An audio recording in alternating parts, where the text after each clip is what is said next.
સ્થાનિક સ્વરાજ્યની ચૂંટણીમાં અરવલ્લી જિલ્લામાં કોંગ્રેસે મજબૂત પ્રદર્શન કરતા બહુમતી સાથે જીત નોંધાવી છે। ખાસ કરીને મેઘરજ તાલુકામાં કોંગ્રેસ ઉમેદવારોને મતદારોનો જોરદાર ટેકો મળ્યો છે।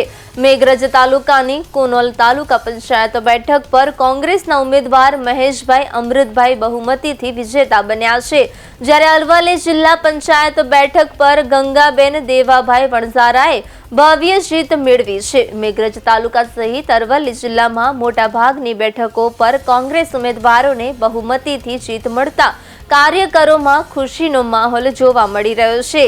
આ જીતને કોંગ્રેસ માટે મહત્વપૂર્ણ માનવામાં આવી રહી છે, જે વિસ્તારમાં પાર્ટીની મજબૂત પકડ અને મતદારોનો વિશ્વાસ દર્શાવે છે।